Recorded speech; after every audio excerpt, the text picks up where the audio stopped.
Welcome to Life, Laughter, Divorce, episode 47. I am your host, Leanne Linsky. And I'm the boyfriend. And welcome back to another wonderful week of divorce. Year of divorce. This is our year-end recap episode. Yeah, year-end for 2017, but it'll be a full year on Valentine's Day. Oh, you're going to be technical with me, are you? I might be, because you're a little technical with me, mister. With sassy pants this morning. While you're out there tuning in, make sure you rate, review, and subscribe. And if you're on the internet at your desk, not in your car, check out the website at lifelaughterdivorce.com. PSA. So, yeah, if you, and you know, it's a holiday week. If you forgot someone this holiday season in your gift-giving extravaganza, and you want to go back and get them something, some great stocking stuffers, I would highly recommend our store. we have some great candles and soaps for self-care. In fact, I even have some extra bonus soaps and candles for the holiday season available that I pulled out of stock. So if you want some spearmint or peppermint, check out annulment or estrangement. The sweet smell of annulment.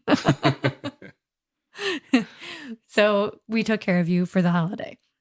So yeah, I'm pretty excited about this episode. This episode's a little bit different in the sense that it's actually a recap of the actual fiscal year of episodes. And we learned a lot. We actually talked a lot about cheaters, religion, toxic and abusive relationships, all of which are I wouldn't say popular, but they're common threads among divorcees. And we talked about them a lot. A lot of important information to take from those episodes that may help you if you're in those situations. There are a lot of things that came up that we were a little bit more surprised at that came out of it. But first, before we get going on our recap of the year, I want to introduce to you someone very special. We have a very special guest for the holiday. So I'll give a warm welcome to Mom-nonymous. Woo! Yay! Well, I'm happy to be here. I have a few things to say today, too, because I've listening throughout this past few months, and I really enjoy it, and I've learned a lot. That's right. And Mom-nonymous has been listening since the beginning, since last Valentine's Day, actually.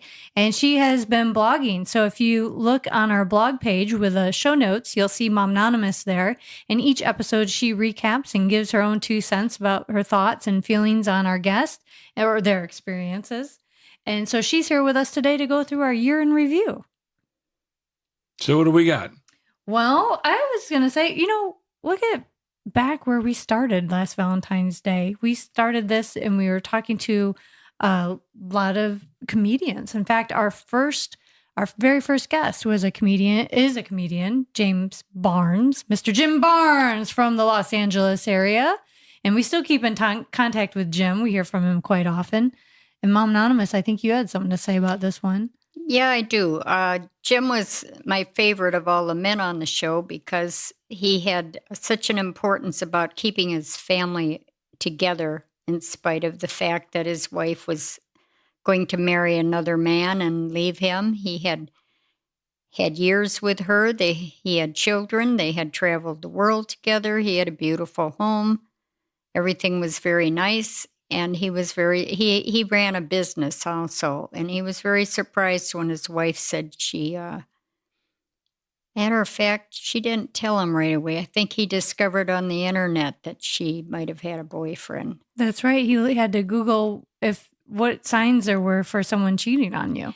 Right. And then he felt terrible about it. But he throughout the weeks to come, he stood up and he said, well, I can't change what's happened. If she's in love with somebody else, and I'm going to let her have the house because the kids and her belong there, and her car. And he bought himself a place a few blocks away so that he'd have family life continuing daily with his children. And they went through the divorce. And he today says that holidays like today, he'll be with them and her new husband. And he said he's grown over the years to be friends with him and understand. And he said, but it's always like I'm the third wheel, and that's the only part that he doesn't like. Mm-hmm. Yeah. And go ahead, boyfriend. It's amazing. So you think he's one of the best male guests that we've had? Well, I just think that he accepted it, and he didn't give her a terrible fight. It wasn't name calling, probably, as much as what so many others do. And I think that he just couldn't part with the fact that his children were going to be living with another man. But in spite of it all, he was moved close enough so that that wasn't such a bad thing, because he was there too. So because he was an adult about it and didn't hold any grudges and still wanted to support the family, that's very admirable. And yeah, he's an impressive individual for that. But yeah, it's just so interesting because I look back on all of the guests we've had, and I don't know who I would think is my favorite. And the perspectives from the three of us are a little different, but very interesting to take from this. That's right. Because now, whereas the boyfriend, you've never been married before. Nope. And Mom-nonymous has been married for 56 years. Yep. And never been divorced. Nope. Right. You're the oddball. And I'm the oddball in the group. So we have a few different perspectives we can see through this. So this is kind of interesting. And we interviewed quite a few comics, actually, this past year. You know, we had Mark Adam Smith. We had Glenn Heath. We had Tiffany King. We had a lot of people. In fact, Glenn was our most recent one who made us pizza rolls on Thanksgiving. So Woo-hoo, thank you, Glenn. Yeah. And it was kind of funny because Glenn's daughter was in the other room when we were recording. So he made a few comments just to put her on the edge when she listened. But speaking of children of divorce, that was another group of people that we ended up talking to at different times of the year where, you know, we spoke to, let's see, we had Abby. I think she was our first child of divorce. Yeah. Yep. And then we talked to Samantha Gerwitz. She was another one. And I loved her story in the sense that she could rebel against her parents and she almost got married as a result of that. So there was that.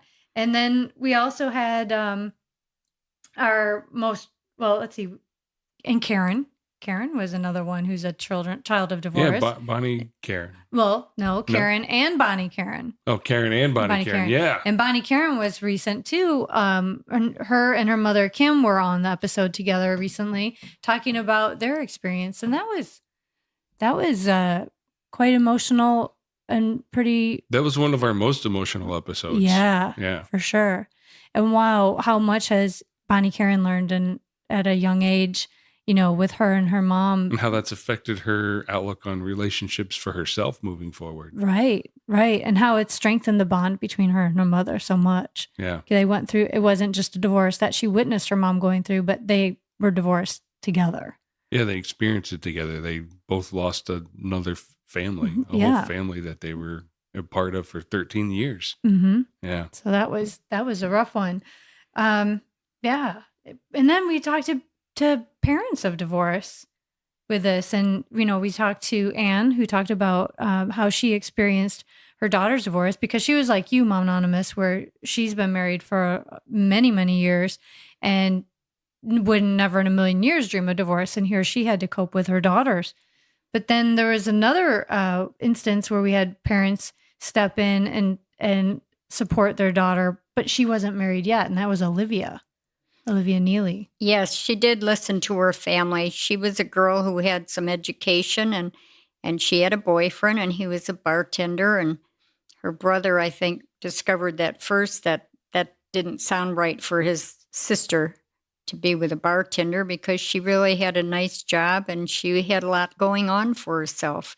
And he alerted the family and they talked with her and thought maybe it was time she break that off and change her lifestyle. So Olivia was somebody I read about in the Las Vegas newspaper. And it was an article that she was going to ride in the bicycle parade in Philly in the nude. And I thought that she would be a good subject for your podcast. And I emailed Leanne and said, check her out, look her up. I think she's got a good story to tell. And she came on and she did tell us everything, and we just loved her story. She liberated herself in a different way than most. Literally liberated Yeah. Yeah, herself. she did, and I admire her for that, that she could move on, and I wish her the best. Yes. And hopefully she's not doing another one of those bike rides in December. It's cold in Philly. There's a storm going through right now. Yeah. Yeah. So that was a great episode. And it's funny because that story came out all the way in Las Vegas in the Review Journal in the local paper. And it was also in the Washington Post.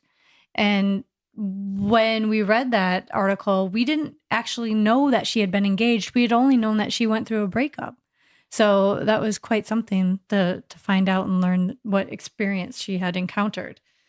But we also talked to people, from Vegas to the East Coast and Philly and New York. We also heard from people all over the world with this podcast, which was another pleasant surprise. I mean, we talked to Dad Solo in the UK and his experience, which we mentioned earlier. We also talked to Tony and Andrea, who are our international couple, because they were here in the United States as well as in Italy, which they had 2 marriages. 2 marriages, one in the U.S. and one in Italy, because of what she said was easier Here. just to get married in Italy than have to transfer all of the paperwork. Which was something. And they had 3 marriages before that between each other. So it was really cool to hear how their marriage is succeeding. And then we also in that had, and John Lenore also married someone from another country, and his experience and how hard it was to get to know somebody on a different level over the years. But then we also talked to Anonyme from France. She was from France. Yeah. Yeah. Yeah, I enjoyed her story. It's so different than where I'm at. In my marriage, she lived over there, and she had a life of lots of travel, different men, and it was no big deal for her to have different partners. And it was something I couldn't quite relate to, but I admired her lifestyle is different, and it still continues. And she shared all of that with us. And so living in different countries, relationships are different and looked at, and they're not shunned or shamed for what they're doing. And I think her final statement was that